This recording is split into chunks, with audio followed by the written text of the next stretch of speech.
നമസ്കാരം. സ്പോട്ട് ലൈവിലേക്ക് സ്വാഗതം. 5 ദിവസത്തെ ജയിൽവാസത്തിന് ശേഷം Bobby Chemmanur jail മോചിതനാവുകയാണ്.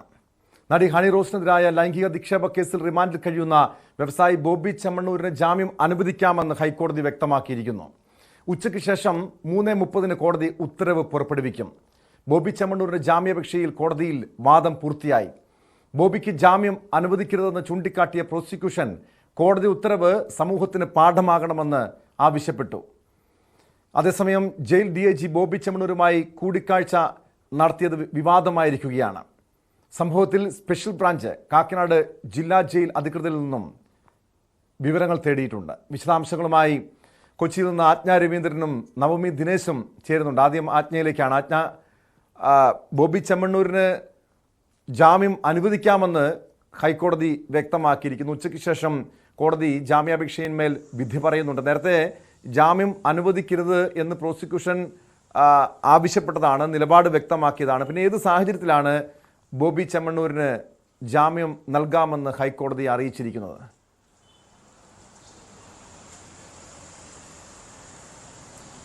Tom, prosecution ഈ കാര്യവുമായി ബന്ധപ്പെട്ട് കോടതിയിൽ പറഞ്ഞത് ഇങ്ങനെയാണ്.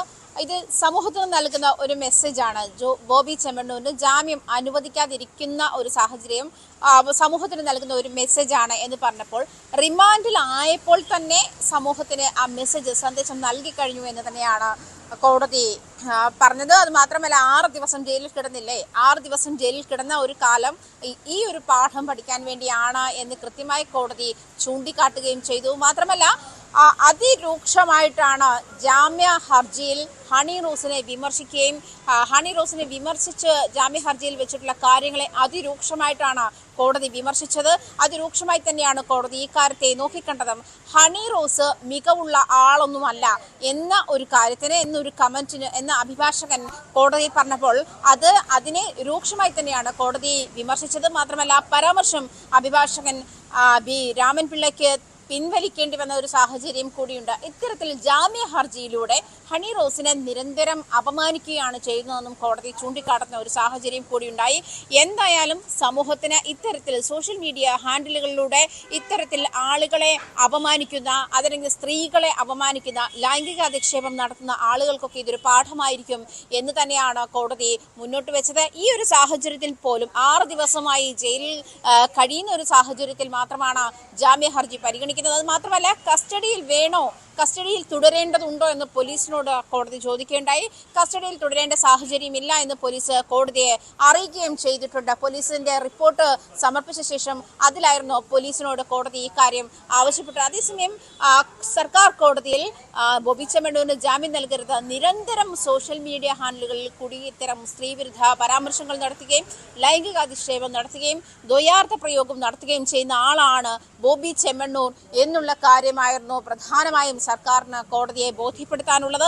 ആ കാര്യവും അതുമായി ബന്ധപ്പെട്ടുള്ള വീഡിയോകളും ബോബി ചെമ്മണ്ണൂർ നേരത്തെ ഇത്തരം കമന്റുകൾ നടത്തിയ വീഡിയോകളും ഒക്കെ കോടതി പരിശോധിക്കുകയുണ്ടായി. അതിനുശേഷമാണ് ജാമ്യം അനുവദിക്കാം, വിധി പകർപ്പ് 3:30 ഇതുമായി ബന്ധപ്പെട്ട വിധി പകർപ്പ് അപ്ലോഡ് ചെയ്യുക. ഈ 3:30 വിധി പകർപ്പ് ലഭ്യമായ ശേഷം മാത്രമേ ബോബി ചെമ്മണ്ണൂരിനെ ജയിലിലെ മറ്റ് പ്രൊസീഡിങ്സ് നടത്താൻ കഴിയുകയുള്ളൂ. 5 മണിക്കുള്ളിൽ ഈ വിധി പകർപ്പുമായി പോലീസിന് ജയിലിലെത്തേണ്ടതുണ്ട്, അല്ലെങ്കിൽ അഭിഭാഷകന് ജയിലിലെത്തേണ്ടതുണ്ട്. ജയിൽ അധികൃതരെ ഇത് എത്തിക്കേണ്ടതും ജയിൽ അധികൃതർക്ക് ഇത് ഹാൻഡ് ഓവർ ചെയ്യേണ്ടുന്ന സാഹചര്യമുണ്ട്. അതിനുശേഷം മാത്രമേ ബോബി ചെമ്മണ്ണൂരിനെ റിലീസ് ചെയ്യാൻ പറ്റുകയുള്ളൂ. അത് 3:30 ശേഷം മാത്രമേ അത്തരം പ്രൊസീഡിങ്സിലേക്ക് നടക്കുകയുള്ളൂ. എന്തായാലും കേരളത്തെ കഴിഞ്ഞ 6 ദിവസമായി ഏറ്റവും കൂടുതൽ ചർച്ചയ്ക്കെടുത്തൊരു വിഷയം തന്നെയായിരുന്നു ബോബി ചെമ്മണ്ണൂരിന്റെ വിഷയം. അതിൽ കോടതിയാകട്ടെ, നിയമ സംവിധാനങ്ങളാകട്ടെ, പോലീസാകട്ടെ, സർക്കാരാകട്ടെ, ഇതൊക്കെ സ്വീകരിച്ചിരിക്കുന്ന നടപടി അങ്ങേയറ്റം അഭിനന്ദനാർഹമാണ് എന്നുള്ള കാര്യം വീണ്ടും വീണ്ടും ചൂണ്ടിക്കാണിക്കത്തക്ക രീതിയിൽ തന്നെയാണ്. ഈ ജാമ്യം അനുവദിക്കുന്നത് പോലും ഒരു ഉപാധികൾ വെച്ചിട്ട് തന്നെ ആയിരിക്കണമെന്നാണ് മനസ്സിലാക്കാൻ കഴിയുന്നത്. കാരണം ബോബി ചെമ്മണ്ണൂർ വ്യവസായ പ്രമുഖനാണ്. അതുപോലെ തന്നെ വിദേശ രാജ്യങ്ങളിൽ പലയിടത്തും അദ്ദേഹത്തിന്റെ വ്യവസായങ്ങൾ ഉണ്ട്. ആ ഒരു സാഹചര്യത്തിൽ വിദേശത്തേക്ക് ജാമ്യം ലഭിച്ചാൽ വിദേശത്തേക്ക് കടന്നു പോകാതിരിക്കാൻ ഒരുപക്ഷെ പാസ്പോർട്ട് സറണ്ടർ ചെയ്യേണ്ടതായിരിക്കും അതിൽ പ്രധാനപ്പെട്ട കാര്യം. എന്നിരുന്നാൽ പോലും ഓരോ ഘട്ടത്തിലും ഈ പ്രോസിക്യൂഷന്റെ വാദം അത് മജിസ്ട്രേറ്റ് കോടതിയിലാകട്ടെ ഹൈക്കോടതിയിലാകട്ടെ ബോബി ചെമ്മണ്ണൂർ ഇന്ന് നൽകുന്ന ജാമ്യം അല്ലെങ്കിൽ ഇത്തരത്തിൽ നൽകുന്ന ഇളവുകൾ ഈ രീതിയിൽ ആളുകളോട് സ്ത്രീകളോട് പെരുമാറുന്ന മാതൃകാപരമായ ഒരു നടപടിയാണ് ഈ കേസിൽ നമ്മുടെ ഭരണകൂടത്തിന്റെയും ജുഡീഷ്യറിയുടെയും ഭാഗത്തു നിന്നൊക്കെ ഉണ്ടായത്. കാരണം ഇതുപോലെ സ്ത്രീകൾക്ക് നേരെ ലൈംഗിക അധിക്ഷേപം നടത്തുന്നവർക്കെതിരെയുള്ള ഒരു താക്കീതാണ് കോടതിയുടെയും പോലീസിൻ്റെയും ഒക്കെ നടപടി. അവിടെ ഈ നേരത്തെ മുതൽ തന്നെ ഇരുവിഭാഗവും ഇരുപക്ഷവും ആവശ്യപ്പെട്ട കാര്യങ്ങളായിരുന്നു ഈ ദൃശ്യങ്ങളടക്കം പരിശോധിക്കണമെന്ന്. കോടതി ഈ ബോബി ചെമ്മണ്ണൂരിൻ്റെ ഈ ദ്വയാർത്ഥ പ്രയോഗങ്ങൾ ഉൾപ്പെടുന്ന ഓരോ പരാമർശങ്ങളും പരിശോധിച്ചു എന്നാണ് മനസ്സിലാക്കുന്നത്. മാത്രമല്ല പ്രതിഭാഗം ഇവിടെ ചൂണ്ടിക്കാണിച്ച കാര്യം, ആ ചടങ്ങിൽ വെച്ച് നടി ഹണി റോസ് യാതൊരു രീതിയിലുള്ള ഒരു എതിർപ്പോ പ്രകടിപ്പിച്ചിരുന്നില്ല, അതുകൊണ്ട് അവർക്ക് അതിനോട് വിയോജിപ്പുണ്ടായിരുന്നില്ല എന്നാണ് പ്രതിഭാഗം ചൂണ്ടിക്കാണിച്ചത്. പക്ഷേ അവിടെ കോടതിയുടെ ഒരു പരാമർശം ഏറെ ശ്രദ്ധേയമാണ്. മാന്യതയുള്ളത് കൊണ്ടാണ് നടി അത്തരം ഒരു ചടങ്ങിൽ വെച്ച് ഇതുപോലെ പ്രതികരിക്കാതിരുന്നത് എന്ന് കോടതി തന്നെ വിലയിരുത്തുന്നു കൂടിയുണ്ട്. എന്തായാലും ഈ കേസിൽ 3:30 കോടതി വിധി പറയുന്നു. ബോബി ചെമ്മണ്ണൂർ ജാമ്യം കിട്ടി പുറത്തിറങ്ങും എന്ന് തന്നെയാണ് മനസ്സിലാക്കുന്നത്. എന്തായാലും കോടതി ഇക്കാര്യത്തിൽ ബോബി ചെമ്മണ്ണൂരിന് ജാമ്യം അനുവദിക്കാമെന്ന് അറിയിച്ചിട്ടുമുണ്ട്. പക്ഷേ എന്തുകൊണ്ടാണ് ഈ പോലീസ് ഒരു കസ്റ്റഡി ആവശ്യം ഉന്നയിക്കാതിരുന്നത്? അതുകൊണ്ട് തന്നെയല്ലേ ബോബി ചെമ്മണ്ണൂരിന് ഈ കേസിൽ ഈ ജാമ്യാപേക്ഷയിന്മേൽ ബോബി ചെമ്മണ്ണൂരിന് അനുകൂലമായിട്ടുള്ളൊരു വിധി ഉണ്ടാകുന്നതും? ആജ്ഞ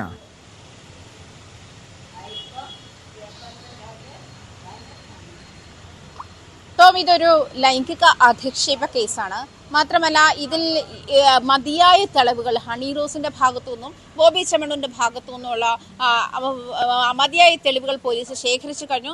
ഇനിയും കസ്റ്റഡിയിൽ ഇദ്ദേഹം കുറ്റം സമ്മതിക്കാത്ത സാഹചര്യമോ അതല്ലെങ്കിൽ കൂടുതൽ തെളിവ് ശേഖരണത്തിന്റെ സാഹചര്യമോ നിലവിലില്ലാത്തത് കൊണ്ടാണ് ഈ കസ്റ്റഡിയിലേക്ക് പോലീസ് കസ്റ്റഡി ഇനി വേണ്ട എന്ന് തന്നെ ഒരു നീക്കമുണ്ടായത്. അതായത് ഇനി പോലീസ് കസ്റ്റഡിയുടെ ആവശ്യമില്ല, കസ്റ്റഡിയിൽ വെച്ച് ബോബി ചെമ്മണ്ണൂരിനെ ചോദ്യം ചെയ്യേണ്ടുന്ന സാഹചര്യം ഇനി മുന്നിലില്ല. കാരണം ഈ കാര്യങ്ങളൊക്കെ വ്യക്തതയുണ്ട്. ബോബി ചെമ്മണ്ണൂരിനെതിരെ ഹാജരാക്കാൻ പറ്റുന്ന എല്ലാ തെളിവുകളും പോലീസ് കോടതിയിൽ ഹാജരാക്കിയിട്ടുമുണ്ട്.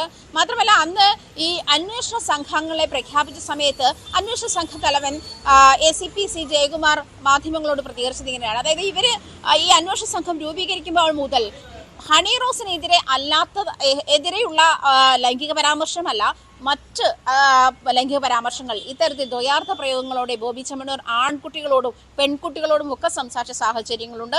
അല്ലെങ്കിൽ അത്തരം വീഡിയോകൾ ബോബി ചെമ്മണ്ണൂരിൻ്റെതായിട്ട് സോഷ്യൽ മീഡിയകളിലുണ്ട്. ഇതൊക്കെ തങ്ങൾക്ക് ഷെയർ ചെയ്ത് കിട്ടുന്ന സാഹചര്യമുണ്ട്. ഇത്തരത്തിൽ കളക്ട് ചെയ്തിട്ടുള്ള എല്ലാ തരത്തിലുള്ള തെളിവുകളും കോടതിക്ക് മുൻപാകെ പോലീസ് ഹാജരാക്കിയിട്ടുണ്ട്. ആ വീഡിയോ ഒക്കെ മൊബൈലിൽ കോടതി കണ്ടിട്ടുമുണ്ട്. അത് മാത്രമല്ല ഹണി റോസുമായി ബന്ധപ്പെട്ടുള്ള ഉദ്ഘാടനത്തിന്റെ ചടങ്ങിന്റെ വീഡിയോയും കോടതി കണ്ട ശേഷമാണ് ഈ ജാമ്യ വ്യവസ്ഥയിലേക്ക് കോടതി നീങ്ങുന്നത്. ജാമ്യം നൽകാമെന്നുള്ള ഒരു സാഹചര്യത്തിലേക്ക് നീങ്ങുന്നത്. 6 ദിവസം ജയിലിൽ കിടന്നില്ലേ എന്ന് കോടതി ചോദിക്കുമ്പോഴും ഇത് കൃത്യമായ ശിക്ഷാ നടപടിയാണെന്ന് ഓർമ്മിപ്പിക്കുകയാണ്. അത് സമൂഹത്തെ ഓർമ്മിപ്പിക്കുകയാണ്. ഇത്തരത്തിൽ സോഷ്യൽ മീഡിയ ഹാൻഡിലുകളിൽ സമൂഹ മാധ്യമങ്ങളിൽ ഇത്തരത്തിലുള്ള പ്രയോഗങ്ങളും പ്രചാരണങ്ങളും നടത്തുന്ന ആളുകൾക്ക് ഇതൊരു താക്കീതായിരിക്കുമെന്ന് കോടതി വീണ്ടും വീണ്ടും എടുത്തു പറയുന്നുണ്ട്, അടിവരയിട്ട് പറയുന്നുണ്ട്. അതുകൊണ്ട് തന്നെ ബോബി ചെമ്മണ്ണൂരിനെതിരെയുള്ള ഈ ശിക്ഷാ നടപടി അത് ഓർമ്മയിരിക്കട്ടെ എന്നുള്ള തരത്തിൽ തന്നെയായിരുന്നു കോടതിയുടെ ഭാഗത്തു നിന്ന് ഉണ്ടായ പ്രതികരണം. ജാമ്യം നൽകാം, അതൊരു ഇളവ് മാത്രമാണ്, അതല്ലെങ്കിൽ അതൊരു ആനുകൂല്യം മാത്രമാണ് എന്നുള്ള തരത്തിൽ തന്നെയായിരുന്നു കോടതി ഈ കാര്യത്തിൽ പ്രതികരിച്ചതും എന്നുള്ള കാര്യവും വ്യക്തമാണ്. പക്ഷേ പ്രോസിക്യൂഷൻ ഈ കാര്യത്തിൽ ഹണി റോസിനെതിരെയുള്ള പരാമർശങ്ങൾ, അതായത് ജാമ്യാപേക്ഷയിൽ വീണ്ടും വീണ്ടും ഹണി റോസിനെ അധിക്ഷേപിക്കുന്ന തരത്തിലേക്കുള്ള പരാമർശങ്ങൾ ചൂണ്ടിക്കാട്ടിയപ്പോൾ അത് പിൻവലിക്കേണ്ട സാഹചര്യം കൂടി അഭിഭാഷകനുണ്ടായി. അത് പ്രോസിക്യൂഷൻ ഈ മജിസ്ട്രേറ്റ് കോടതി മുതൽ മുന്നോട്ട് വയ്ക്കുന്ന ഒരു കാര്യം സമൂഹത്തിന് നൽകുന്ന പ്രധാനപ്പെട്ട ഒരു മെസ്സേജാണ്. ഈ നമ്മൾ നേരത്തെ പറഞ്ഞതുപോലെയൊക്കെ തന്നെ നിയമത്തിന് മുന്നിൽ എല്ലാവരും സമന്മാരാണ്. കുറ്റം ചെയ്താൽ സന്ദേശം തന്നെയാണ്. കുറ്റം ചെയ്താൽ എല്ലാവർക്കും എത്ര വലിയ വ്യവസായ പ്രമുഖനാണെങ്കിലും സെലിബ്രിറ്റി ആണെങ്കിലും നടപടി സ്വീകരിക്കുമെന്ന മുന്നറിയിപ്പ് തന്നെയാണ് ഈ കേസിലൂടെ ഹണി റോസിന് എതിരായിട്ടുള്ള ലൈംഗിക അധിക്ഷേപ കേസിലൂടെ നമ്മുടെ നിയമ സംവിധാനങ്ങൾ വ്യക്തമാക്കുന്നതും. അതേസമയം ജയിൽ DIG ബോബി ചെമ്മണൂരുമായി കൂടിക്കാഴ്ച നടത്തിയതും വിവാദത്തിലായിരിക്കുകയാണ്. സംഭവത്തിൽ സ്പെഷ്യൽ ബ്രാഞ്ച് കാക്കനാട് ജില്ലാ ജയിൽ അധികൃതരിൽ നിന്നും വിവരങ്ങൾ തേടിയിട്ടുണ്ട്. നവമി ദിനേശിലേക്ക്. നവമി, ഈ ഒരു DIG അജയ് കുമാർ ഈ രീതിയിൽ എന്തിനു വേണ്ടിയാണ് ഈ ബോബി ചെമ്മണൂരുമായി കൂടിക്കാഴ്ച നടത്തിയത് എന്നൊരു ചോദ്യം ഉയരുന്നുണ്ട്. ബോബി ചെമ്മണൂരുടെ അടുപ്പമുള്ള മറ്റു 3 പേരും DIGക്കൊപ്പം ഉണ്ടായിരുന്നു. എല്ലാവിധ സൗകര്യങ്ങളും ജയിലിൽ ബോബി ചെമ്മണൂരിന് ഏർപ്പെടുത്തിയ ശേഷമാണ് അദ്ദേഹം മടങ്ങിയത് തുടങ്ങിയ വിവാദങ്ങളൊക്കെ ഉയരുന്നുണ്ടല്ലോ. ഇത് വലിയ രീതിയിലുള്ള സർവീസ് ചട്ടലംഘനം കൂടിയാണ്. ഒരു പ്രതിക്ക് വേണ്ടി അല്ലെങ്കിൽ പ്രതിയെ കാണാൻ വേണ്ടി DIG അവിടെ എത്തുന്നു. സ്പെഷ്യൽ ബ്രാഞ്ചിൻ്റെ ഈ വിഷയത്തിൽ സ്പെഷ്യൽ ബ്രാഞ്ചിൻ്റെ അന്വേഷണം ആരംഭിച്ചിട്ടുണ്ടോ?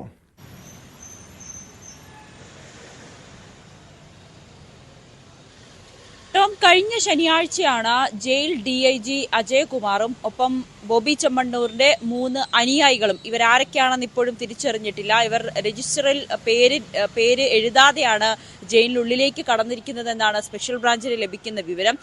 കഴിഞ്ഞ ശനിയാഴ്ചയാണ് ഇവർ 4 പേരും ബോബി ചെമ്മണ്ണൂരിനെ കാണാനായി ജയിലിലെത്തിയത്. സാധാരണ ഈ റിമാൻഡിൽ കഴിയുന്ന പ്രതികളെയൊക്കെ DIG അല്ലെങ്കിൽ മേലുദ്യോഗസ്ഥർ കാണാൻ വരുന്നത് പതിവാണ്. പക്ഷേ അതിലെന്തുകൊണ്ടാണ് അവർക്കൊപ്പമുണ്ടായിരുന്ന 3 അനുയായികളുടെ പേര് രജിസ്റ്ററിൽ ചേർക്കാത്തത് എന്നൊരു ചോദ്യമാണ്. അതിലെന്തോ ഒളിച്ചുകളി ഇല്ലേ എന്നുള്ളൊരു സംശയമാണ് ഇതിൽ പ്രധാനമായും.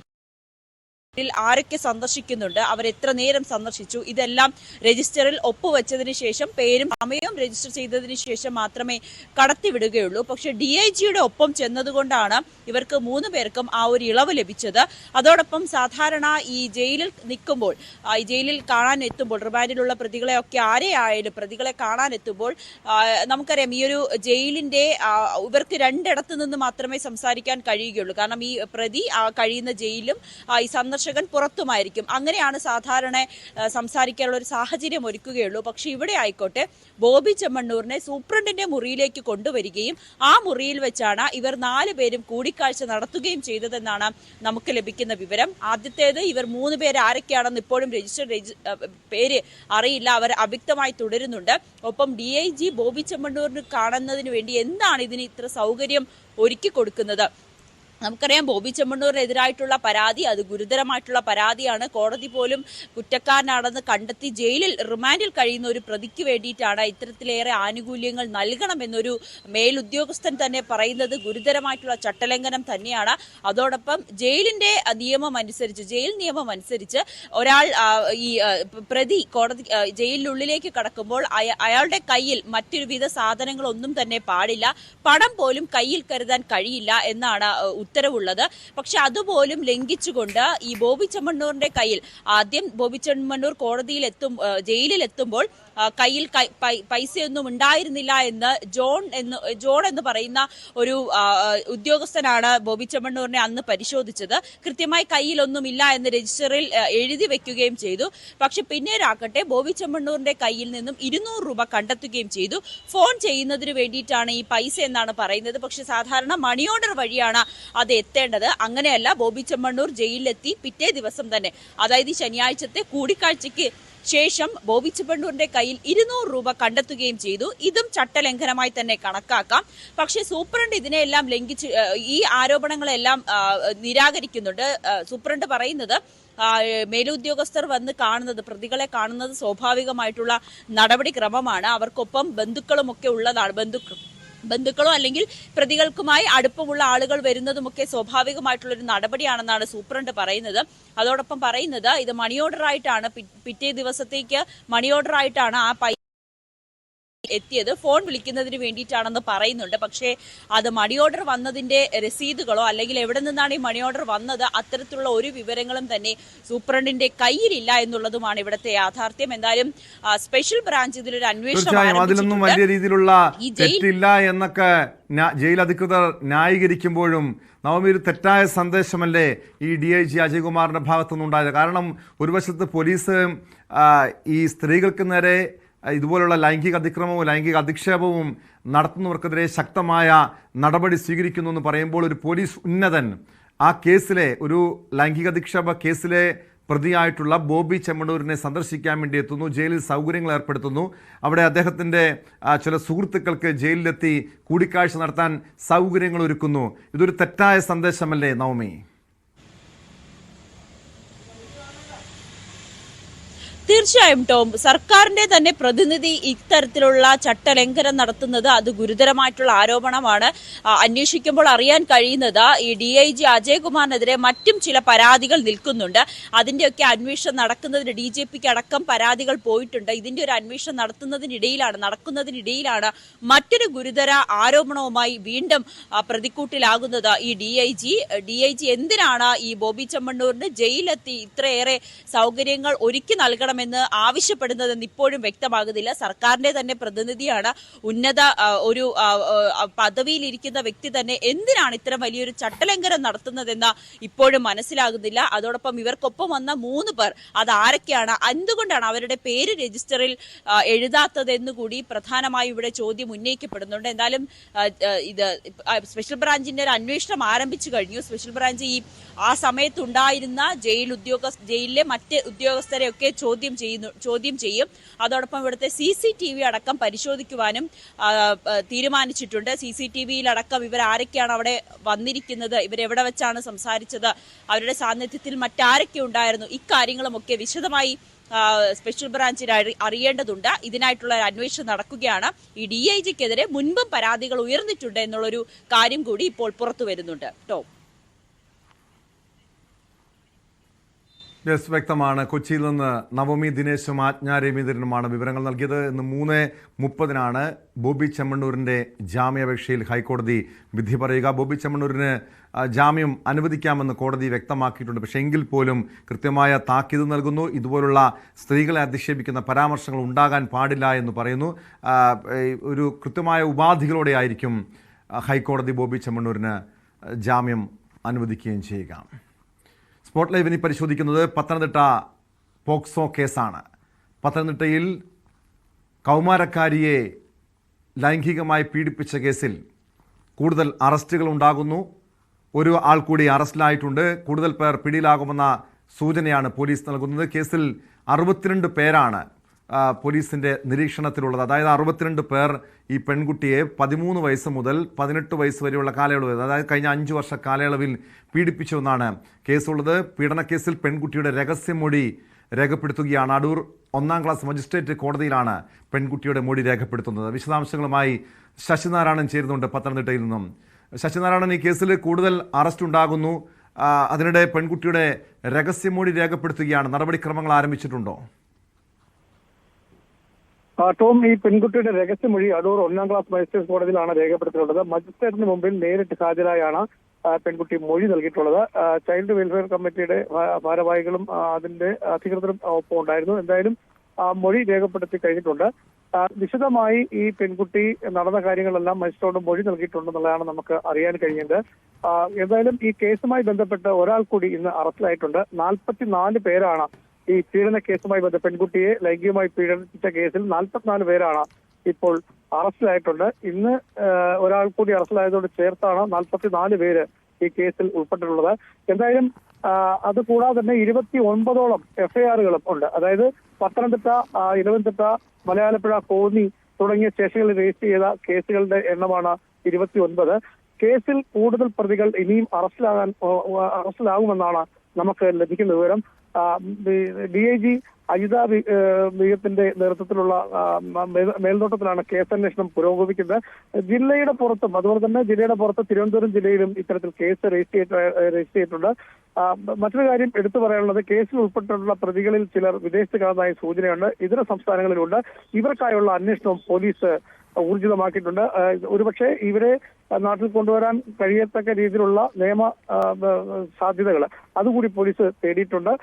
എന്തായാലും ലുക്കൌട്ട് നോട്ടീസ്, ഒരുപക്ഷെ ഇവര് പിടിക്കാൻ കഴിഞ്ഞില്ലെങ്കിൽ ലുക്കൌട്ട് നോട്ടീസ് കൂടി പുറപ്പെടുവിക്കാനുമുള്ള ഒരു നീക്കം കൂടി പോലീസ് ശ്രമം കൂടി നടത്തുന്നതായി നമുക്ക് ലഭിക്കുന്നുണ്ട്. എന്തായാലും മുഴുവൻ പ്രതികളെയും ഈ കേസിൽ ഈ കേസിൽ 62 പേർ ഈ പെൺകുട്ടിയെ പീഡിപ്പിച്ചുവെന്നാണല്ലോ പരാതിയുള്ളത്. ഈ 62 പേരിൽ 4 പേർക്കെതിരെ കൃത്യമായ തെളിവില്ല എന്ന ചില സൂചനകൾ പോലീസ് നൽകുന്നുണ്ട്. അങ്ങനെയെങ്കിൽ ഇനി പിടിയിലാകാനുള്ളത് എത്ര പേരാണ്? കാരണം 44 പേർ ഇതുവരെയും അറസ്റ്റിലായിട്ടുണ്ട്. അതിൽ ഈ പ്രായപൂർത്തിയാകാത്ത 4 പേരുണ്ട്, അതായത് +2 വിദ്യാർത്ഥികളായിട്ടുള്ള 4 പേർ. ഇവരെ അടക്കം പോലീസ് പിടികൂടിയിട്ടുണ്ടോ? ഇനി ബാക്കിയുള്ളവരെ, അതായത് പോലീസിൻ്റെ പിടിയിലാകാനുള്ള മറ്റുള്ളവരെ നാട്ടിലെത്തിക്കുക എന്നത് അത്രത്തോളം എളുപ്പമുള്ള കാര്യമാണ്. കാരണം ചിലർ വിദേശ രാജ്യങ്ങളിലാണ്, അതല്ലെങ്കിൽ ഈ കേസ് പുറത്തു വന്നതിന് പിന്നാലെ ഒളിവിൽ പോയിട്ടുണ്ടാകാം. അവരെ നാട്ടിലെത്തിക്കാൻ വേണ്ടിയുള്ള അല്ലെങ്കിൽ അവരുടെ അറസ്റ്റ് രേഖപ്പെടുത്താൻ വേണ്ടിയുള്ള നടപടികൾ എങ്ങനെയാണ് നീങ്ങുന്നത്? ടോം സൂചിപ്പിച്ച പോലെയാണ് ഈ പുറത്തു പോയിട്ടുള്ള, അതായത് ഈ കേസുമായി ബന്ധപ്പെട്ട് പുറത്തു പോയിട്ടിരിക്കുന്ന പ്രതികളെ എത്രയും പെട്ടെന്ന് തന്നെ പിടികൂടാനുള്ള ശ്രമം പോലീസ് നടത്തുന്നത്. അത് പ്രധാനമായും അതുകൊണ്ട് തന്നെയാണ് പ്രത്യേക അന്വേഷണ ടീമിനെ നിയോഗിച്ചിട്ടുള്ളത്. ഇതര സംസ്ഥാനങ്ങളിലുള്ള പോലീസുമായൊക്കെ ആലോചിച്ചായിരിക്കും അക്കാര്യങ്ങളിലൊക്കെ നടക്കുക. വിദേശത്തുള്ള പ്രതികളെ എത്തിക്കുന്നതിനുള്ള നടപടികളും അത്തരത്തിലൊരു സർക്കാരുമായി ആലോചിച്ചുള്ള കാര്യങ്ങളൊക്കെ ആയിരിക്കും ഉണ്ടാകുക. അത്തരം കാര്യങ്ങൾ കൂടിയായിരിക്കും പോലീസ് എന്തായാലും ഈ കേസുമായി ബന്ധപ്പെട്ട് നടപ്പിലാക്കുക. എന്തായാലും 25 അംഗങ്ങൾ ഉൾപ്പെട്ടുള്ള ഒരു സ്പെഷ്യൽ ടീമാണ് ഈ കേസ് അന്വേഷിക്കുന്നത്. അതുകൊണ്ട് തന്നെ പ്രതികളിലേക്ക് എത്താൻ, ഈ പെൺകുട്ടിയെ പീഡിപ്പിച്ച പ്രതികളിലേക്ക് എത്താൻ കൃത്യമായി പോലീസിന് കഴിഞ്ഞിട്ടുണ്ട്. വ്യക്തമായ തെളിവുകളുടെ അടിസ്ഥാനത്തിലാണ് നിലവിൽ ഈ അറസ്റ്റ് ചെയ്തിട്ടുള്ള ഈ 44 പേരും ഉള്ളത്. പോലീസ് അക്കാര്യം വ്യക്തമാക്കുന്നുണ്ട്. കാരണം അതിന് ശാസ്ത്രീയമായ തെളിവുകള്, മൊബൈൽ ഫോണുകൾ കേന്ദ്രീകരിച്ചുള്ള തെളിവുകള്, അത്തരം കാര്യങ്ങളെല്ലാം പരിശോധിച്ച ശേഷമാണ് കസ്റ്റഡി എടുത്ത് വിശദമായ ചോദ്യം ചെയ്യലും അതുപോലെ തന്നെ തെളിവുകളും ഒക്കെ മനസ്സിലാക്കിയ ശേഷമാണ് പോലീസ് ഈ പ്രതികളെ 44 പേരെയും ഇപ്പോൾ അറസ്റ്റ് ചെയ്തിട്ടുള്ളത്. വരും ദിവസങ്ങളിലും അറസ്റ്റ് ഉണ്ടാകാനാണ് സാധ്യത. നേരത്തെ ടോം ചോദിച്ച പോലെ 4 പേരെ ഈ കേസുമായി ബന്ധപ്പെട്ട് ഒഴിവാക്കിയിട്ടുണ്ടെന്ന കാര്യം ഇതുവരെ നമുക്ക് അത്തരം ഉറപ്പിച്ച് പറയാൻ കഴിയില്ല. അവരും ഒരു സംശയത്തിന്റെ നിലയിൽ തന്നെയാണ് നിൽക്കുന്നത്. എന്തായാലും ഈ കേസിൽ ഈ പ്രായപൂർത്തിയാകാത്ത 3 പേർ കൂടിയുണ്ട്. അവരെല്ലാം ഈ കേസിന്റെ പ്രതികളാണ്. അത്തരം കാര്യങ്ങൾ കൂടി പരിഗണിച്ചുകൊണ്ട് തന്നെയാണ് ഈ പീഡന കേസിൽ ശക്തമായ ഒരു ഇടപെടൽ പോലീസിന് ഉണ്ടായിരിക്കുന്നു. വരും ദിവസങ്ങളിൽ അറസ്റ്റ് ഉണ്ടാവും. കസ്റ്റഡിയിൽ ആളുകളെ എടുക്കുന്നുണ്ട്, ചോദ്യം ചെയ്യുന്നുണ്ട്. അത് ഒരുപക്ഷെ ചെറിയ രീതിയിലുള്ള ഏതെങ്കിലും ചെറിയ പരാമർശങ്ങളോ മറ്റു കാര്യങ്ങളോ ഉണ്ടെങ്കിൽ അത് കൃത്യമായി തെളിവുകളൊക്കെ നോക്കിയതിനു ശേഷം മാത്രമാണ് ആളുകളെ സംശയത്തിന്റെ നിലയിൽ വെക്കാതെ പറഞ്ഞിട്ട് വിടുന്നത്. ഏറ്റവും കൂടുതൽ ഈ പോലീസ് കൃത്യമായി ഈ സംശയമുള്ള ആളുകളെ തെളിവുകളുടെ അടിസ്ഥാനത്തിൽ നോക്കി ആ മൊബൈൽ ഫോൺ കേന്ദ്രീകരിച്ച് കുട്ടി മൊഴി നൽകിയതനുസരിച്ച് മാത്രമാണ് അറസ്റ്റ് ചെയ്യുന്നത്. അല്ലാതെ തെളിവില്ലാതെ ഒരാളെയും പോലീസ് കസ്റ്റഡി എടുക്കുന്നില്ല എന്നുള്ളതാണ് നമുക്ക് ഈ കേസുമായി ബന്ധപ്പെട്ട് പറയാൻ കഴിയുന്നത്. അതാണ് കാരണം ഈ കേസിലെ പ്രധാനപ്പെട്ട തെളിവ് എന്ന് പറയുന്നത് പെൺകുട്ടിയുടെ ഡയറിയാണ്. ആ ഡയറിയിൽ തന്നെ പീഡിപ്പിച്ച 62 പേരുടെ പേര് കൃത്യമായും എഴുതി വെച്ചിരുന്നു. ഇതിനപ്പുറം പോലീസിനെ സംബന്ധിച്ച് ഈ കേസുമായി ബന്ധപ്പെട്ട് ലഭ്യമായിട്ടുള്ള തെളിവുകൾ എന്തൊക്കെയാണ്? പെൺകുട്ടിയുടെ മൊബൈൽ ഫോൺ സ്വാഭാവികമായ അതൊരു പ്രധാനപ്പെട്ട തെളിവാണ്. അതിനപ്പുറം ഈ കേസിൽ സാക്ഷികളുണ്ടോ? ഈ പെൺകുട്ടിയുടെ മാതാപിതാക്കൾക്ക് അതല്ലെങ്കിൽ സുഹൃത്തുക്കൾക്ക് ഈ കേസുകളുമായി ബന്ധപ്പെട്ട വിവരങ്ങൾ നേരത്തെ അറിയാമായിരുന്നോ? അവരുടെയൊക്കെ മൊഴി രേഖപ്പെടുത്തിയിട്ടുണ്ടോ?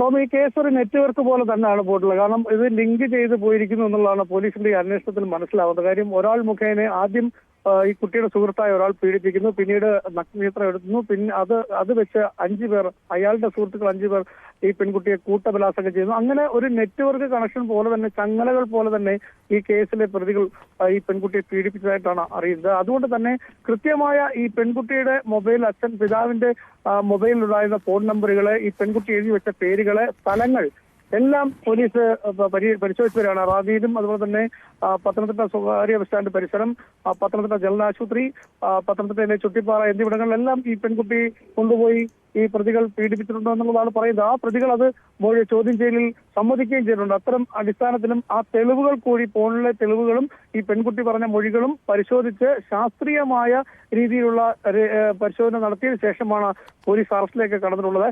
എന്തായാലും ഈ പോക്സോ വകുപ്പ് കൂടി ഉള്ളത് കൊണ്ട് തന്നെ മജിസ്ട്രേറ്റിന് നേരിട്ടൊരു മൊഴി നൽകാൻ പെൺകുട്ടി, ഈ കേസിന്റെ ഭാഗമായി പെൺകുട്ടി ഇപ്പോൾ അടൂർ 1ാം ക്ലാസ് മജിസ്ട്രേറ്റ് കോടതിയിൽ മൊഴി നൽകിയിട്ടുണ്ട്. എന്തായാലും കേസ് ശക്തമായ രീതിയിൽ തന്നെ മുന്നോട്ട് പോകുന്ന ഒരു സാഹചര്യമാണ്. വരും ദിവസങ്ങളിലും അറസ്റ്റുകൾ ഉണ്ടാകാൻ സാധ്യതയുണ്ട്, കസ്റ്റഡിയിൽ തുടരാനും സാധ്യതയുണ്ട്. ടോം, വ്യക്തമാണ്. പത്തനംതിട്ടയിൽ നിന്ന് ശശി നാരായണനാണ് വിവരങ്ങൾ നൽകിയത്. പത്തനംതിട്ട പോക്സോ കേസിൽ കൂടുതൽ അറസ്റ്റുകൾ ഉണ്ടാകുന്ന ഇന്ന് ഒരാൾ കൂടി പിടിയിലായിട്ടുണ്ട്. ഈ കേസിൽ ഇതുവരെ 44 പേർ ഇതുവരെയും പോലീസിൻ്റെ പിടിയിലായവരിലുണ്ട്. എന്തായാലും നിലവിൽ ഈ പെൺകുട്ടിയുടെ പീഡനത്തിനിരയായ പെൺകുട്ടിയുടെ രഹസ്യമൊഴി കോടതി രേഖപ്പെടുത്തുകയാണ്. നെയ്യാറ്റിൻകരയിലെ വിവാദ സമാധി സ്ഥലം പൊളിച്ച് പരിശോധിക്കുന്ന കാര്യത്തിൽ തിടുക്കം വേണ്ടെന്ന നിലപാടിലാണ് ജില്ലാ ഭരണകൂടം. ആ വാർത്ത വിശദമായി പരിശോധിക്കാം ഇടവേളയ്ക്ക് ശേഷം. തിരുവനന്തപുരം നെയ്യാറ്റിൻകരയിലെ വിവാദ സമാധി കേസാണ് സ്പോട്ട് ലൈവിനെ പരിശോധിക്കുന്നത്. വിവാദ കല്ലറ പൊളിച്ച് പരിശോധിക്കുന്ന കാര്യത്തിൽ തിടുക്കം വേണ്ടെന്ന നിലപാടിലാണ് ജില്ലാ ഭരണകൂടം. ഗോപൻ സ്വാമിയുടെ കുടുംബം കോടതിയെ സമീപിക്കാൻ ഒരുങ്ങുന്ന പശ്ചാത്തലത്തിലാണ് വിധിക്കായി കാത്തിരിക്കാനുള്ള ജില്ലാ ഭരണകൂടത്തിന്റെ തീരുമാനം. അതേസമയം സ്ഥലത്ത് ക്രമസമാധാന പ്രശ്നങ്ങൾ ഉണ്ടാകാൻ ഇടയുണ്ടെന്ന മുന്നറിയിപ്പിന്റെ പശ്ചാത്തലത്തിൽ പോലീസ് നിരീക്ഷണം ശക്തമാക്കിയിട്ടുണ്ട്. ഗോപൻ സ്വാമിയുടെ സമാധി സ്ഥലത്തും കൈലാസനാഥ ക്ഷേത്ര പരിസരത്തും പോലീസ് കാവൽ ഏർപ്പെടുത്തിയിട്ടുണ്ട്. വിശദാംശങ്ങളുമായി തിരുവനന്തപുരത്ത് നിന്ന് ഡാൻ കുര്യൻ ചേരുന്നു. ഡാൻ, ഈ കേസിൽ ഈ ഗോപൻ സ്വാമിയുടെ മരണത്തിൽ ദുരൂഹതയുണ്ട്. അതിൻ്റെ പശ്ചാത്തലത്തിലാണ് പോലീസ് ഈ കല്ലറ പൊളിച്ച് ഈ സമാധി സ്ഥലം പൊളിച്ച് പോസ്റ്റ്മോർട്ടം അദ്ദേഹത്തിൻ്റെ മൃതദേഹം പോസ്റ്റ്മോർട്ടം നടത്തണമെന്ന തീരുമാനം എടുത്തത്. പക്ഷേ അതിനിടെ വലിയ രീതിയിലുള്ള ക്രമസമാധാന പ്രശ്നമുണ്ടാകുന്നു. ഇപ്പോൾ ജില്ലാ ഭരണകൂടം തിടുക്കപ്പെട്ടൊരു നടപടി വേണ്ട എന്ന് തീരുമാനിക്കാനുള്ള കാരണം എന്താണ്? കഴിഞ്ഞ ദിവസം നമ്മൾ റിപ്പോർട്ട് ചെയ്തതുപോലെ ഈ സ്ഥലത്ത് ചില ക്രമസമാധാന പ്രശ്നങ്ങൾ നിലനിൽക്കുന്നുണ്ട്. അതിനിടയിൽ ഈ പ്രതിഷേധങ്ങൾ കണക്കിലെടുക്കാതെ പൊട്ടെന്ന് ഈ സമാധി സ്ഥലം പൊളിച്ച് അവിടെ നിന്ന് മൃതദേഹം പുറത്തെടുത്ത് ഗോപൻ സ്വാമിയുടെ മൃതദേഹം പോസ്റ്റ്മോർട്ടം നടപടികളിലേക്ക് കടന്നാൽ അത് ചില തരത്തിലുള്ള ക്രമസമാധാന പ്രശ്നങ്ങൾക്കും വർഗീയ പ്രശ്നങ്ങൾക്കും വഴിവെക്കുമെന്നൊരു വിലയിരുത്തലിലാണ് ജില്ലാ ഭരണകൂടം ഇത്തരമൊരു തീരുമാനത്തിലേക്ക് എത്തുന്നതെന്ന് വേണം മനസ്സിലാക്കാൻ. ജില്ലാ കളക്ടർ ഇന്നലെ ഈ സംഭവ സ്ഥലത്തെത്തിയിരുന്നു. അവിടെ വൻ പോലീസ് സംഘത്തിൻ്റെ നടുവിലാണ് ഉദ്യോഗസ്ഥർ അടക്കം ഈ നടപടിക്രമങ്ങൾ പൂർത്തിയാക്കുന്നതിന് വേണ്ടി അവിടെ എത്തിയത്. പക്ഷേ RD ഉൾപ്പെടെയുള്ള ഉദ്യോഗസ്ഥരുടെ സാന്നിധ്യത്തിൽ പോലീസ് ഈ സ്ഥലത്തിൻ്റെ ഈ സമാധി സ്ഥലത്തിൻ്റെ അളവെടുക്കുകയും മറ്റ് നടപടികളുമായി ചെയ്യുന്നതിനിടയിലാണ് പ്രതിഷേധവുമായി ഹൈന്ദവ സംഘടനകൾ രംഗത്തെത്തുന്നത്. തുടർന്ന് തൽക്കാലത്തേക്ക് നടപടികൾ നിർത്തിവെക്കുകയായിരുന്നു. അതിനുശേഷമാണ് നെയ്യാറ്റിൻകര DYSP ഓഫീസിൽ ഇതുമായി ബന്ധപ്പെട്ട ചർച്ചകൾ നടന്നത്. പക്ഷേ ആ ചർച്ചയിലൊന്നും പ്രശ്നപരിഹാരത്തിനൊരു സാധ്യത പൂർണ്ണമായി ഉരുത്തിരിഞ്ഞില്ല. തുടർന്ന് അല്പം കൂടി സാവകാശം നൽകാൻ ജില്ലാ ഭരണകൂടം തീരുമാനമെടുത്തു. ആ കാര്യം കുടുംബാംഗങ്ങളെ അറിയിക്കുകയും ചെയ്തു. തുടർന്നാണ് ഹൈക്കോടതിയെ സമീപിക്കാനുള്ള തീരുമാനം കുടുംബത്തിൻ്റെ ഭാഗത്തു നിന്ന് ഇപ്പോൾ ഉണ്ടായിരിക്കുന്നത്. ഈ സമാധി സ്ഥലം പൊളിച്ച് പരിശോധന നടത്താനുള്ള നീക്കത്തിൽ നിന്ന് പിൻവാങ്ങണം എന്ന ആവശ്യം ഉന്നയിച്ചുകൊണ്ടാണ് ഹൈക്കോടതിയെ സമീപിക്കാനുള്ള കുടുംബത്തിൻ്റെ തീരുമാനം. പക്ഷേ കോടതിയിൽ നിന്ന് പോലീസിന് അനുകൂലമായൊരു വിധി ഉണ്ടാകുമെന്നൊരു വിലയിരുത്തലിലാണ് ജില്ലാ കളക്ടറും സബ് കളക്ടറും ഉൾപ്പെടെയുള്ള ഉദ്യോഗസ്ഥർ. അങ്ങനെയാണെങ്കിൽ ആ വിധി വന്നതിന് ശേഷമായിരിക്കും ഇതിലെ നിജസ്ഥിതി ബോധ്യപ്പെടുന്നതിന് വേണ്ടി ഈ സമാധി സ്ഥലം പൊളിച്ച് മൃതദേഹം പുറത്തെടുത്ത് അത് പോസ്റ്റ്മോർട്ടം നടപടികൾക്ക് വിധേയമാക്കുന്ന അടക്കമുള്ള തുടർ നീക്കങ്ങളിലേക്ക് പോലീസ് കടക്കുക. അതുവരെ തൽക്കാലത്തേക്ക് ഈ പൊളിച്ചുള്ള പരിശോധനകൾ വേണ്ട എന്നൊരു നിലപാടിലാണ് ജില്ലാ കളക്ടർ.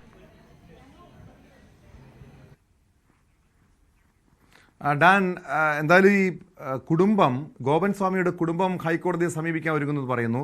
അതിന് മുന്നോടിയായി തന്നെ പോലീസിൻ്റെ ഭാഗത്ത് അത്തരമൊരു നീക്കം ഉണ്ടാകുന്നുണ്ടോ? കാരണം ഈ ക്രമസമാധാന പ്രശ്നം അവിടെ നിലനിൽക്കുന്നുണ്ട്.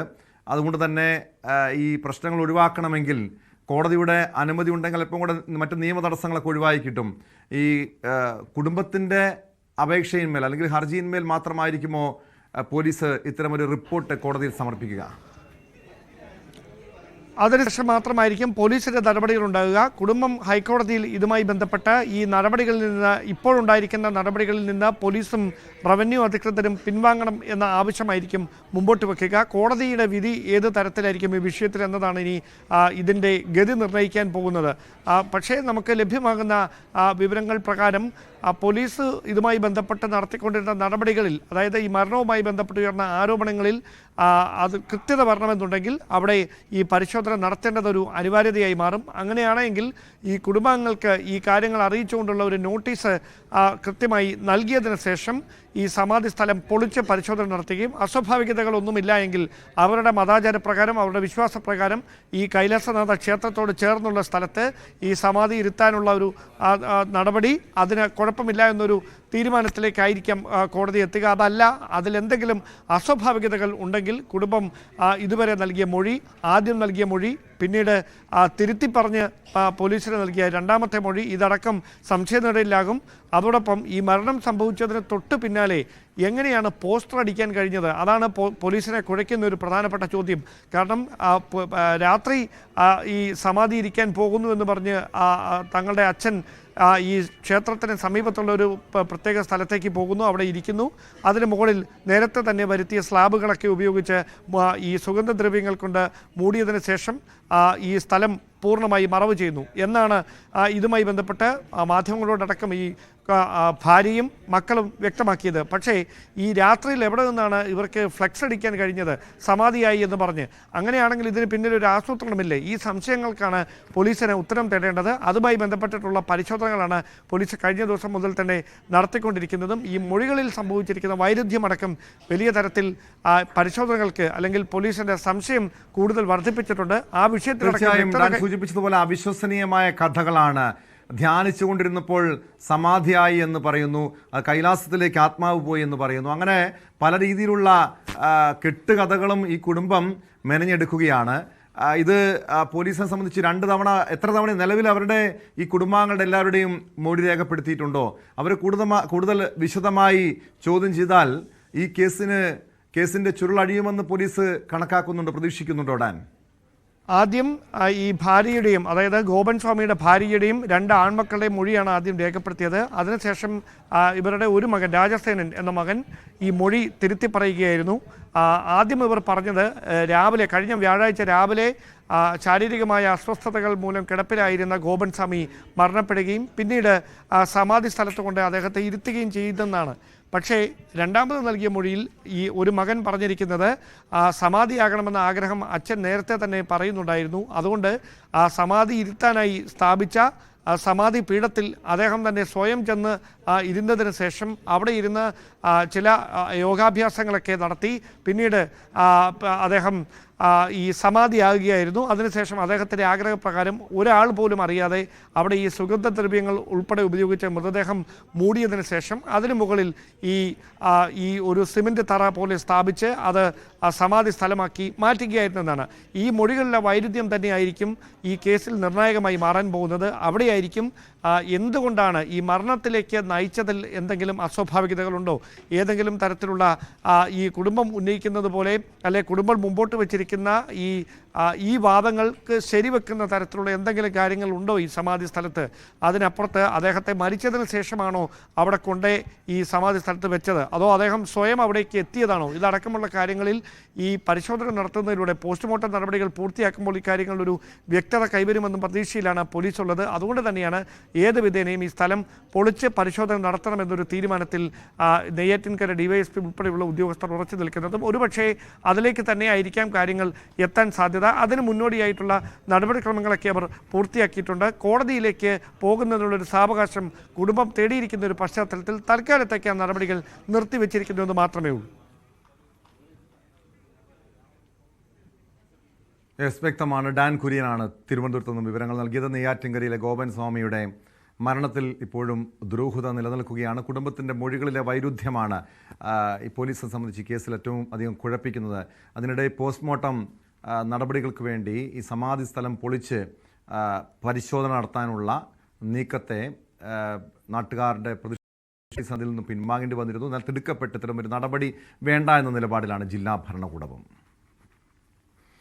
കൊല്ലം പുനലൂരിൽ നാട്ടുകാരുടെ ഉറക്കം കെടുത്തി അജ്ഞാതൻ വിലസുന്നു. മുഖംമൂടിധാരിയെ പിടികൂടാനായി ദിവസങ്ങളായി ഉറക്കം വിളിച്ച് തിരച്ചിൽ നടത്തുകയാണ് നാട്ടുകാർ.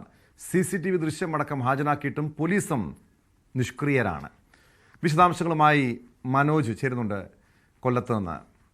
മനോജ്, നേരത്തെ നമ്മുടെ സംസ്ഥാനത്തിൻ്റെ പലയിടത്തും ബ്ലാക്ക് മാൻ എന്ന പേരിലൊക്കെ ചില അജ്ഞാതർ പലയിടത്തും വിലസിയിരുന്നു. അത് നാട്ടുകാരെ പേടിപ്പിക്കുക, അതല്ലെങ്കിൽ മോഷണം നടത്തുക, അങ്ങനെ പല രീതിയിലുള്ള വാർത്തകളുമാണ് നമുക്ക് അതിൽ നിന്നൊക്കെ മനസ്സിലാക്കാൻ കഴിഞ്ഞത്, ഈ വിവരങ്ങളൊക്കെ മനസ്സിലാക്കാൻ കഴിഞ്ഞത്. പക്ഷേ ഈ പുനലൂരിൽ നാട്ടുകാരുടെ ഉറക്കം കെടുത്തുന്ന അജ്ഞാതൻ ഇതുപോലുള്ളൊരു ബ്ലാക്ക് മാൻ ആണോ? അയാളുടെ ലക്ഷ്യം എന്തായിരിക്കാം? കവർച്ചയാണോ? ഈ CCTV ദൃശ്യങ്ങളിൽ നിന്ന് എന്താണ് മനസ്സിലാക്കാൻ കഴിയുന്നത് മനോജ്? ടോമേ, കഴിഞ്ഞ ഒരു 10-12 ദിവസമായിട്ട് പുനലൂരിലെ പേപ്പർ മില്ല് കാഞ്ഞിരമല സ്വദേശികളുടെ ഉറക്കം കെടുത്തുകയാണ് ഈ CCTV ദൃശ്യത്തിൽ കാണുന്ന അദ്ദേഹം. ഇവര് പ്രദേശവാസികള് മാസ്ക് മാൻ ആണ് ഇദ്ദേഹത്തെ ഇപ്പൊ വിളിച്ചു തുടങ്ങുന്നത്. കാരണം ഒരു 6 അടിയോളം ഉയരം CCTV ദൃശ്യങ്ങൾ നമുക്ക് കാണാൻ സാധിക്കും. അതുപോലെ വളരെ ഷൂ ധരിച്ചിട്ടുണ്ട്, തലയിൽ ഒരു മാസ്ക് ഉണ്ട്, കണ്ണില് ഒരു ഗ്ലാസ് വെച്ചിട്ടുണ്ട്. കയ്യില് ആയുധങ്ങളുണ്ട്. ഇങ്ങനെയുള്ള ദൃശ്യങ്ങളാണ് 2-3 CCTVകളിൽ നിന്നും ഇവർക്ക് കാണാൻ സാധിച്ചത്. CCTV ദൃശ്യങ്ങൾ ഉൾപ്പെടെ ശേഖരിച്ച് ഇവർ പോലീസിന് കൈമാറിയെങ്കിലും പോലീസ് നാട്ടുകാരും നിരന്തരം പ്രദേശത്ത് അന്വേഷണം നടത്തുന്നെങ്കിലും ഇതുവരെയും കണ്ടെത്താൻ സാധിച്ചില്ല എന്നുള്ളതാണ് ഏറ്റവും ഖേദകരമായ വസ്തുത. ഒരു പ്രദേശത്ത് കതവിൽ ഒന്ന് കൊട്ടി ശബ്ദമുണ്ടാക്കി ഭീകരാന്തരീക്ഷം സൃഷ്ടിക്കും. ആൾക്കാർ അവിടെ തടിച്ചുകൂടുമ്പോൾ ഇവിടെ നിന്നും അദ്ദേഹം മിന്നൽ വേഗത്തിൽ ഓടി രക്ഷപ്പെടും. നിമിഷങ്ങൾക്കകം തന്നെ ഇതിനോട് തൊട്ട് 50-100 മീറ്റർ അകലെയുള്ള മറ്റൊരു സ്ഥലത്ത് കതവിൽ കൊട്ടുകയും ഹോർഡിംഗ് ബെല്ലടിക്കുകയും ചെയ്യും. ഇത് ഒന്നിൽ കൂടുതൽ ആളുകൾ ഉണ്ടോ എന്ന് പ്രദേശവാസികൾ സംശയിക്കുന്നുണ്ട്. കാരണം ഇത്തരത്തില് അല്ലെങ്കിൽ ഒരു സ്ഥലത്തു നിന്നും വളരെ വേഗം ഇത്തരം സ്ഥലത്ത് മറ്റൊരാൾ എങ്ങനെ എത്തും എന്നുള്ള സംശയം നിലനിൽക്കുന്നു. എന്താണ് ഈ മാസ്ക് മാന്റെ ഉദ്ദേശമെന്ന് പ്രദേശവാസികൾക്കും പോലീസിനും ഇതുവരെയും മനസ്സിലാക്കാൻ സാധിച്ചിട്ടില്ല. കാരണം ഇതുവരെയും ഒരു വീട്ടിൽ നിന്നും മോഷണം നടന്നിട്ടില്ല, ഇതുവരെയും ഒരാളെയും ഉപദ്രവിച്ചിട്ടില്ല. ഈ കതവിൽ കൊട്ടി നാട്ടിലൊരു ഭീകരാന്തരീക്ഷം സൃഷ്ടിക്കുക മാത്രമാണ് ഇതുവരെയും ചെയ്തിട്ടുള്ളത്. എന്താണ് ലക്ഷ്യമെന്നറിയാതെ പ്രദേശവാസികൾ നട്ടം തിരിയുകയാണ്. കഴിഞ്ഞ ദിവസം രാത്രിയിൽ പ്രദേശവാസികൾ ഇവിടെ തീർച്ചയായും നാട്ടുകാർ വലിയ ആശങ്കയിലാണ്. പക്ഷേ മനോജ്, ഈ CCTV ദൃശ്യങ്ങളിലൊക്കെ വ്യക്തമാണ് ഒരു അജ്ഞാതം നടന്നു പോകുന്നത് വളരെ വ്യക്തമായി തന്നെ മനസ്സിലാക്കാൻ കഴിയും. ഈ ദൃശ്യങ്ങളടക്കം ഹാജരാക്കിയിട്ടും പോലീസ് എന്തുകൊണ്ടാണ് നടപടി സ്വീകരിക്കാത്തത്? പോലീസിന്റെ ഒരു രാത്രികാല പട്രോളിംഗ് ഒന്നും ഈ പരാതിയെ തുടർന്ന് ഈ സ്ഥലത്ത് ഉണ്ടാകുന്നില്ലേ? അല്ല, ഈ സംഭവം നടക്കുന്ന പ്രദേശം വളരെ ഒരു റൂറൽ ഏരിയയാണ്. വയലുകളും തോട്ടം മേഖലകളും കൂടുതലുള്ള ഏരിയയാണ്. ഇടുങ്ങിയ വഴികളുള്ള സ്ഥലമാണ്. പോലീസ് സാധാരണ രാത്രികാലങ്ങളിൽ ഇതിനു ശേഷം വന്ന് ഈ മെയിൻ റോഡിലൂടെ വാഹനം ഓടിച്ച് ഇങ്ങനെ പോകുന്നതല്ലാതെ മറ്റ് ഒരു നടപടിക്രമങ്ങളും പോലീസിന് സാധിക്കുന്നില്ല. പക്ഷേ പോലീസിന്റെ ആ പരിമിതി കണക്കിലെടുത്താണ് നാട്ടിലെ യുവാക്കള് ഒരു 10-30ഓളം യുവാക്കൾ, അച്ഛനും മക്കളും എല്ലാവരും ചേർന്ന് ഒരു സംഘമായിട്ട് കേന്ദ്രീകരിച്ച് രാത്രികാലത്ത് മൊത്തം ഇവർ പരിശോധന നടത്തുകയാണ്. ഇവർ പരിശോധന നടത്തിക്കൊണ്ടിരിക്കുന്നതിനിടയ്ക്ക് തന്നെ ഒരു വീട്ടിൽ കൊട്ടും, അവർ ഓടി ചെല്ലും. അങ്ങനെ അത് ഒരു വ്യത്യസ്തമായ രീതിയിലുള്ള എന്താണ് ഇവരുടെ ലക്ഷ്യമെന്ന് ഇതുവരെ മനസ്സിലാക്കാൻ സാധിക്കുന്നില്ല. ഇത് ഒരു സ്ഥലത്തു നിന്നും ഇതിനിടയ്ക്ക് 2 ദിവസം മുമ്പ് നടന്ന മറ്റൊരു സംഭവം, ഒരു വീട്ടിലെ അടുക്കള കതവ് ചവിട്ടി തുറന്ന് അകത്ത് കയറി ഭക്ഷണം എടുത്ത് കഴിക്കുകയാണ് ചെയ്തത്. അപ്പൊ ആൾക്കാർ വന്നപ്പോഴത്തേക്കിനും അവിടെ നിന്ന് ഓടി രക്ഷപ്പെട്ടു. ആ ഓടി രക്ഷപ്പെട്ട ആളെ തിരക്കി ആൾക്കാർ പുറകെ ചെന്നപ്പോൾ അവിടെ കിടന്ന ഒരു ലോറിക്കകത്ത് ഹിന്ദിയിൽ ഞാൻ രക്ഷപ്പെട്ടു എന്ന് ഹിന്ദിയിൽ എഴുതി വെച്ചിരിക്കുന്നു. അങ്ങനെയുള്ള വിചിത്രമായ ചില സംഭവങ്ങളാണ് ഇവിടെ നടന്നുകൊണ്ടിരിക്കുന്നത്. നാട്ടുകാര് ഭയവിഹ്വലരാണ്. രാത്രിയിൽ ആണുങ്ങൾ ഈ മാസ്ക് മാനെ തിരക്കി പുറത്തിറങ്ങുമ്പോൾ സ്ത്രീകളും കുട്ടികളും ഉൾപ്പെടെയുള്ളവര് വീട്ടിൽ ഉറങ്ങാതെ കാത്തിരിക്കുകയാണ്. കഴിഞ്ഞ 12 ദിവസമായിട്ട് പ്രദേശത്തെ ആളുകളുടെ ഉറക്കം കെടുത്തുകയാണ്. ആൾക്കാർ ഉറങ്ങാതെ കാത്തിരിക്കുകയാണ്. ഇത് എന്താണെന്ന് കണ്ടെത്തുവാനോ ഇത് ആരാണെന്ന് കണ്ടെത്തി പിടികൂടുവാനോ ഇതുവരെയും സാധിച്ചിട്ടില്ല എന്നുള്ളതാണ് രസകരമായ വസ്തുത.